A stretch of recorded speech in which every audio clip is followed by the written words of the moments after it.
뭐 여기 사회복지사들도 계시고 하지만 기본적으로 공급자 중심으로 사회복지가 생산되고 전달되는 시스템을 가지고 있는 것에 대한 불만, 또 그런 것에 대한 문제의식, 이런 것을 출발한다. 그래서 앞으로는 욕구 중심으로 사회 서비스가 좀 더 개편할 필요. 이건 뭐예요? 우리가 그냥 흔히 하는 말로 소비자 중심, 수요자 중심. 모든 공모 사업이 사실 얼마나 소비자들의, 수요자들의 그 욕구를 반영하고 있느냐. 그게 이런 사회적 처방과 관련된 것뿐만 아니라 모든 사업에서 사실 그렇죠. 근데 우리가 이런 말들이 나온 지 벌써, 제가 여기 올 때도 수요자 중심의 이런 얘기 많이 했는데 아직도 이런 얘기가 되고 있는.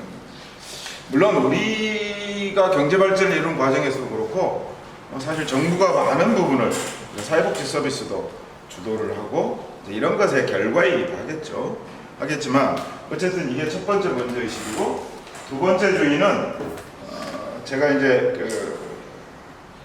돌봄 서비스 할 때도 조금 이런 얘기들이 안 돼서 조금 아쉬웠는데, 돌봄의 소비자주의, 그러니까 개인 중심으로 자꾸 우리가 돌봄 서비스 같은 것을 그게 보건복지부 사업이 됐든 무슨 사업이 됐든 소비자 중심, 소비자주의 중심으로 이런, 특히 바우처 같은 거, 사실 바우처에 대해서는 글쎄요 어떤 문제의식들을 좀 가지고 계시는지 모르겠지만, 바우처라고 하는 것은 그런 거잖아요. 내가 이렇게 바우처를 주고, 그러니까 어떤 서비스를 고민하기보다는 바우처를 주고 시장에 네가 바우처를 소비할 수 있는 상품들이 있거든.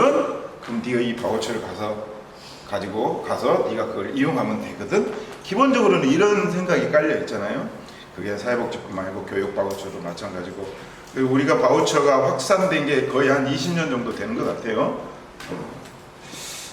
IMF 위기 이후에 특히 우리가 이제 사회복지 시스템에 대한 개편, 사회적 안전망에 대한 얘기들이 나온 게 우리가 IMF 금융위기, 그러니까 IMF 위기 이후로, 그때 이제 세계은행에서도 우리나라가 막 구조조정한다고 난리잖아요. 막 기업들은 막 도산하고 또 이 저소득층은 더욱더 빈곤해지고 막 이런 사회적으로 굉장히 불안한 상황들을 예측을 하고, 그 세계은행에서 세이프티넷을 강화시켜야 된다라고 하는 정부한테, 우리나라 정부한테 제안을 한 적도 있지만, 사실 그때 이후로 우리가 이제 이런 거에 대한 인식들이 좀 높아졌다고 볼 수 있는데, 아무튼 그때 이후로 사실 정부가 모든 걸 다 할 수 있으면 좋지만, 그 당시 우리나라 사실 사회복지에 대한 본격적인 정책적 관심은 김대중 정부 때부터라고 볼 수 있거든요.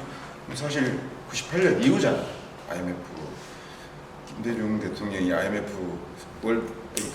IMF에서 이면 대통령 후보 세 사람 모아놓고 도장 찍으라고 그랬잖아요. 너 빚 안 갚을 줄 모르니까 너 대통령이 되고 나서 약속 지켜야 된다. 이런 일이 있었지만, 어쨌든 우리가 사회복지가 어떤 의미에서 보면 본격적으로 좀 고민한 게 이제 김대중 정부 이후부터라고 볼 수 있는데, 어쨌든 그때 이후로 시장을 너무 개인에 의존하는 것, 또 시장의 서비스, 이런 것들, 사실 우리는 시장 서비스라고 하는 것이 좀 불만이 많잖아요. 또 없는 영역도 너무 많고. 그 다음에 이제 사회 서비스 제공 또는 전달의 비효율성, 그 다음에 사각지대가 굉장히 많이 존재한다. 이거는 더 이상 얘기할 필요도 없고, 광주 사례에서 사회적 처방이 하는 일 중에 이런 기존의 이제 보건복지 전달, 사회복지 전달 시스템에서 해야 될 일이기도 하지만, 우리가 사회적 처방에서 이런 사각지대를 발굴하는 것도 굉장히 중요한 미션 중에 하나가 될 수 있겠다. 물론 우리가 거기까지 막 처음부터 목표를 삼고 할 수는 없지만, 하다 보면 이런 일들도 우리가 자연스럽게 받아들일 필요가 있겠다.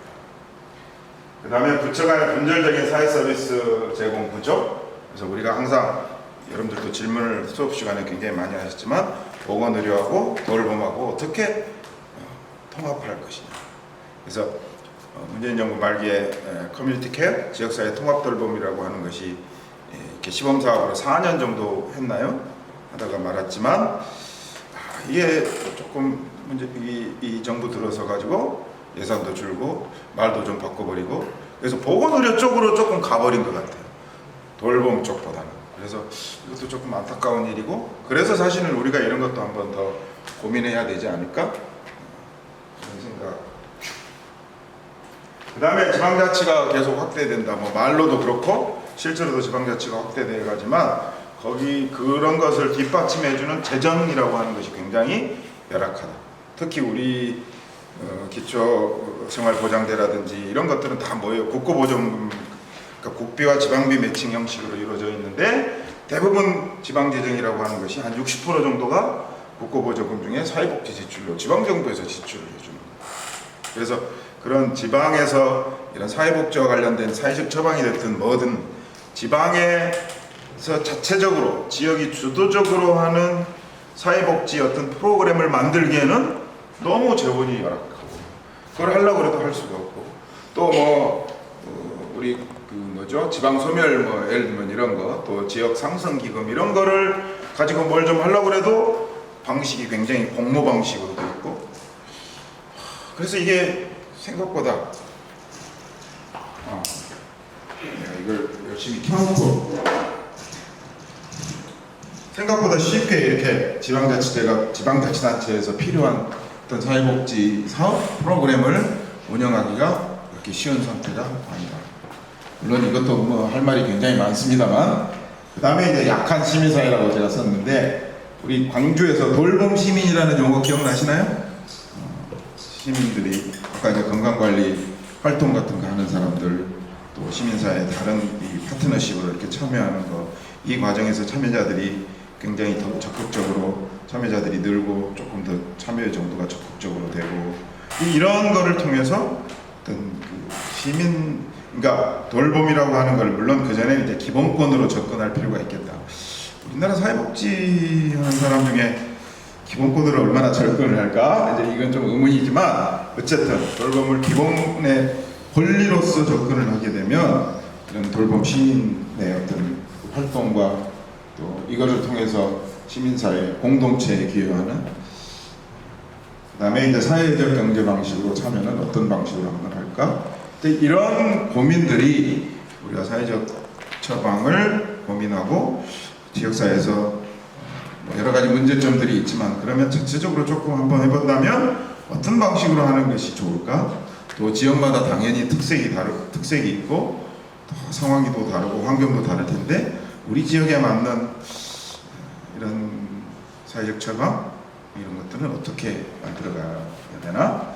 또 당장은 못하더라도 우리 준비는 그러면 어떻게 해야 되나? 이런 고민들을 한번 해보게